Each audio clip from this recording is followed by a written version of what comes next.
Parenthèse. Parlons vrai. La quiétude est accessible à tous.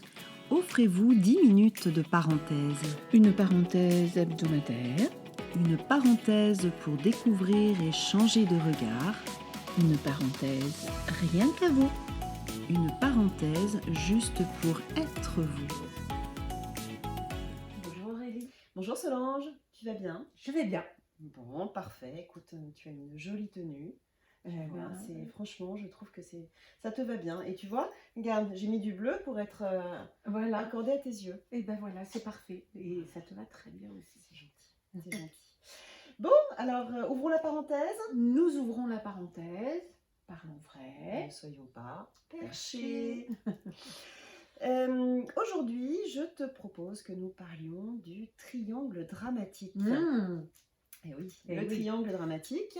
Alors, pour ceux qui ne connaissent pas le triangle dramatique, c'est un triangle où se jouent beaucoup de relations. Vous allez voir qu'en fait, ces relations sont autant dans le professionnel que dans le personnel. Donc, on peut les retrouver partout. Je pense que ça va faire sourire certains. Pourquoi le triangle dramatique? Tout simplement parce qu'on a déjà parlé de relations toxiques, on a déjà parlé de dépendance affective, de préférence cérébrale, de tout ça, etc. Tout à fait. Pour autant, il est important vraiment d'avoir pas mal de notions sur ce triangle, donc victime, acteur, tout ça, tu vas nous en dire un petit peu plus. Et on va surtout donner des exemples parce que Concret, oui. moi j'en ai quand même quelques-uns, des exemples concrets, Bien toi sûr. aussi je crois. Tout à fait. Voilà, donc ça me paraît intéressant. Alors, Voilà. le triangle dramatique, mis en évidence par Stephen Karpman, élève d'Eric Berne, l'initiateur de l'analyse transactionnelle, qui a mis en évidence qu'à l'intérieur de chacun d'entre nous, il existait trois personnages, les trois états du moi. Le moi enfant, le moi parent et le moi adulte. Ouais. Donc je ne vais pas développer cette partie-là. Il y a déjà suffisamment à dire, je crois, sur effectivement le travail de Stephen Karpman sur le triangle dramatique qui se joue donc entre un état du moi victime, bourreau, sauveur ou persécuteur, sauveur. Donc ces trois personnages peuvent cohabiter déjà en nous. En nous, on peut être effectivement à la fois sauveur, victime et persécuteur, mais dans nos relations avec autrui, nous sommes également dans cette dynamique-là quand nous avons des relations qui vont être toxiques. Donc, on va prendre plusieurs exemples pour illustrer le sauveur, le persécuteur et la victime, pour vraiment mettre en évidence que dans toute situation du triangle dramatique, dès que nous voyons que nous sommes soit victimes, soit persécuteurs, soit sauveurs, déjà nous sortons du triangle dramatique. Le fait de l'identifier va nous permettre de voir que nous avons un comportement à réajuster. Donc le sauveur, ça peut être vouloir toujours rendre service aux autres, vouloir aider l'autre. Tu sais que je déteste ce mot, aider. Nous sommes dans une relation d'accompagnement, mais certainement pas dans une relation d'aide. Mais c'est vraiment d'être conscience que nous cherchons à travers un acte volontaire de notre part, une reconnaissance de l'autre comme quoi nous sommes gentils. Nous sommes quelqu'un de bien qui venons justement aider l'autre. Alors j'aimerais juste qu'on fasse un point de détail parce que ça me paraît important là concernant l'aide justement, le fait d'aider par rapport à accompagner. On est vraiment dans quelque chose de je sais mieux que toi et donc forcément je vais t'apporter moi ce que je sais. Et donc toi tu ne sais pas, donc je te laisse dans une position de victime en fait, ou de dépendance. De dépendance. Voilà. Victime, c'était par rapport au triangle dramatique, mais effectivement, dans une position de dépendance. C'est ça. Donc, c'est justement tout. Là, ce point de détail me paraît important. Tout à fait. Que voilà, notre démarche à nous n'est pas du tout là-dedans, on est plutôt dans l'accompagnement. Enfin, pas plutôt d'ailleurs, on est complètement dans l'accompagnement. Et certainement pas dans l'aide. Voilà, c'est ça. Non. Et on va pas, on va pas aider quelqu'un qui n'a pas envie d'être aidé, de toute façon. C'est ça, Donc, de toute donc façon. à partir de là, voilà, chacun est acteur. Voilà. Quand on est dans une dynamique de sauveur, un exemple tout bête, hein, au bureau par exemple, je ne sais pas recharger la photocopieuse en encre ou en papier ou autre.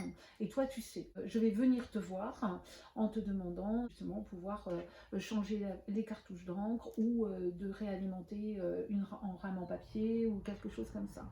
Si effectivement je suis toujours en train de te demander à toi, je te demande ton aide, mais je vais en être dépendante. Et toi, à un moment donné, tu vas me dire, Solange, je me casse les pieds, quoi.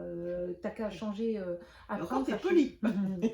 T'as qu'à apprendre à changer les cartouches et remplacer. Donc, c'est effectivement donc celui qui aide de dire également, non, je vais plutôt te montrer comment faire. Oui. Comme ça, tu seras totalement autonome pour pouvoir changer. C'est ça.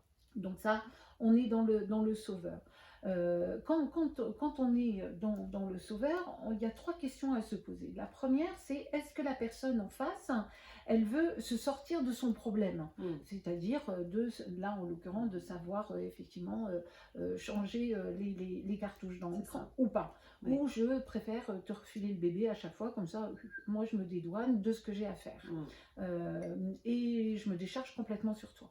Donc la première chose, c'est effectivement, est-ce que la personne veut me refiler le bébé? C'est toujours ce que je dis.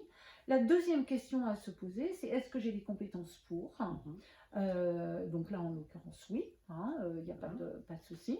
Mais effectivement, je préfère me décharger complètement sur toi de cette tâche qui est rébarbative pour moi. Donc, et la troisième question, c'est comment on peut mesurer effectivement l'évolution de la personne à devenir justement autonome et indépendante dans sa relation, que ce soit au niveau professionnel ou au niveau personnel. Je crois que tu as un exemple au niveau professionnel à partager avec nous. Alors j'en ai même 2. En réalité, oui, dans le cadre de mes accompagnements, et notamment en entreprise, je rencontre souvent des personnes à titre individuel, donc des salariés. Et j'ai souvent le cas de salariés qui attendent quelque chose de leur manager et qui rendent responsable leur manager, quel qu'il soit, que ce soit le manager direct ou pas, de leur situation et de leur état aujourd'hui.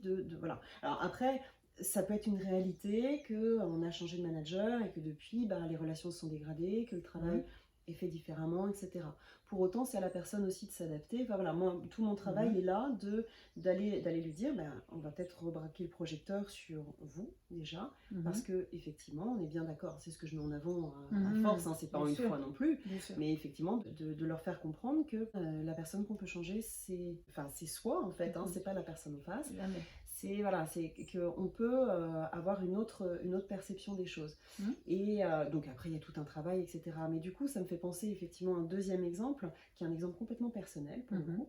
Tu sais que donc, j'ai eu une carrière bancaire et à la fin, donc voilà, pour moi, il n'y avait plus de sens, mais pour plein de raisons différentes. Et donc, j'ai eu un arrêt, une période d'arrêt. Je suis allée voir le médecin du travail à ce moment-là. Et médecin du travail, je disais oui, de toute façon, voilà, il n'y a plus de sens dans ce que je fais, mes employeurs, de toute façon, ils comprennent rien, ils voient pas la réalité de mon terrain, etc. Moi, c'est trop dur, gna gna gna gna. Et en fait, moi, ce que j'attendais, c'était déjà un acquiescement de sa part. Tu sais que moi, j'ai un côté empathique, donc voilà, c'est dans les préférences cérébrales. Donc voilà, j'attendais qu'ils me disent, mais oui, bien sûr, ma pauvre. Et en fait, non, le médecin du travail m'a dit, alors attendez, on va faire une pause là, 2 secondes. Et en l'occurrence, non, enfin, vous pouvez pas changer l'autre. Si vous avez besoin de changer quelque chose, bougez. Vous n'êtes pas un arbre, je crois même qu'il m'avait dit, vous n'êtes pas un arbre, vous pouvez bouger. Donc allez-y. Et donc restez pas statique. Voilà, n'attendez pas que ça vienne. Et demandez si vous avez besoin de quelque chose, demandez pour avancer. Et ce jour-là, alors je t'avoue que ça m'a pas fait plaisir, mais ça m'a mis une vraie claque.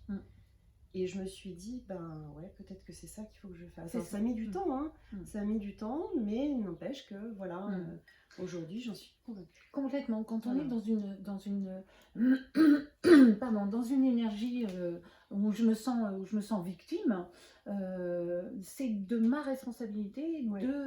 de faire évoluer une situation ou un comportement. Et encore une fois, et je valide complètement ce que tu dis, qui sommes-nous pour vouloir changer l'autre? Déjà, nous avons un travail à faire nous-mêmes. Et ensuite, effectivement, de voir que la personne en face de nous, je prends souvent cet exemple, ça tu le connais, on ne peut pas demander à un pommier de nous faire des Bien sûr. ananas, hein, de nous produire des ananas, c'est impossible. Donc, si j'ai besoin d'ananas, comment est-ce que je peux effectivement satisfaire ce besoin et en communiquant, en expliquant, en faisant évoluer une relation ou autre. Mais certainement pas en restant dans ce fameux triangle dramatique où là je vais me sentir victime. Là, on a vu le sauveur également, et il y a le persécuteur. Le persécuteur, c'est celui qui systématiquement va être dans le jugement par rapport à un travail qui n'est pas fait ou un comportement qui n'est pas correct, sans pour autant porter un œil constructif sur ce qui a besoin d'évoluer. Donc, quand on est dans le persécuteur, quand on est plutôt dans le jugement, dans un jugement catégorique, hein, je me pose la question, est-ce que je ne suis pas persécuteur? Dans la victime, est-ce que effectivement je ne cherche pas à ce que les autres voilà, valident que ma situation est compliquée, etc., etc. Et quand je suis dans le sauveur, est-ce que j'ai besoin d'une reconnaissance de la part d'autrui? Si effectivement on se pose ces trois questions dans des situations très inconfortables, que ce soit au niveau professionnel ou que ce soit au niveau personnel, tout de suite les choses vont évoluer. En fait, c'est ça, si je dois synthétiser, c'est que en fait, chacun a des attentes. En fait, chacun de ces personnages-là a des attentes. Et en fait, il ne faut pas avoir d'attente. L'idée, c'est déjà de soi-même, en fait, pouvoir bouger. Je te ferai pas changer. Non. Tu ne me feras pas changer non plus. Non. On peut changer de point de vue à Exactement. discuter, Changer etc. son angle de vue. Mais en l'occurrence, c'est nous qui changeons. Oui, c'est ça.